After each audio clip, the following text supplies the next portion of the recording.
Sherwin Williams just released their 2026 Colormix Forecast, and I have thoughts. Not just because it includes over 40 colors, again. Hello, darkness, my old friend.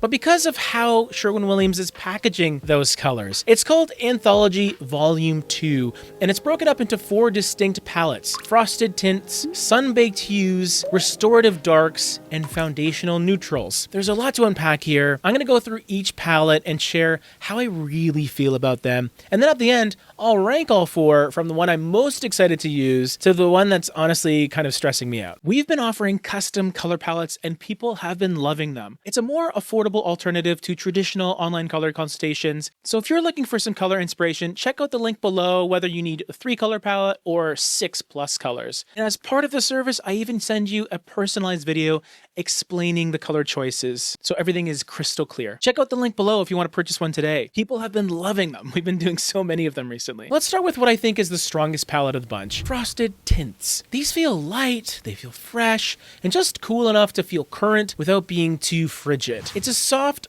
almost misty selection of colors, but not boring. There's something really uplifting about these tones, like a breath of fresh air. After too many years of beige and grayish, they remind me a bit of the quiet luxury trend in fashion. Understated, but kind of elevated. And I can see these doing really well in places like bathrooms and bedrooms, even kitchens. They give you color without demanding attention, so it's a very livable kind of palette that still feels quite special. Then there's Sunbaked Hues, and I have to say, this one is probably my least favorite. Spoiler alert. It leans really heavily into warm oranges, terracottas, and spicy tones. And while I appreciate the nod to earthy, natural color inspiration, this particular grouping felt too hot, almost agitated. There's not a lot of visual relief here. And when you view the palette as a whole, it actually made me feel a little bit anxious. These could absolutely work in isolation, and maybe that's the intention here. There's place for colors like Cavern Clay and Red End Point. I love those colors. But as a full concept, it really felt unbalanced and just skewed towards heat. It's the most saturated palette in terms of brightness and vibrancy, and for me,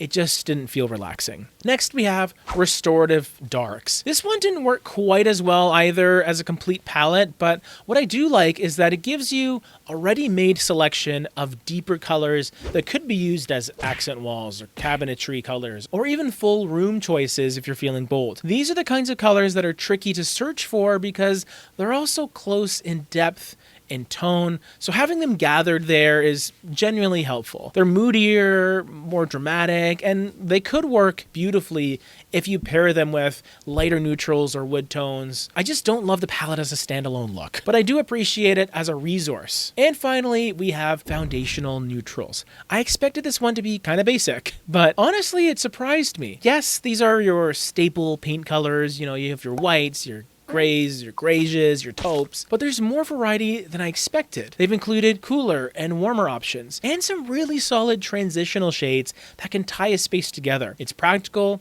it's useful, and for most homeowners, it's probably the most applicable set of colors out of all 4 palettes. It's not flashy, but it has range. I'm going to tell you how I rank the palettes overall, and then I'll tell you how to use them properly. Number 1 is Frosted Tints. Like I said, it feels new, livable, and just the right amount of unexpected. Second, Foundational Neutrals. They're the workhorses, but good ones, with flexibility and a surprising amount of personality. Third is Restorative Darks.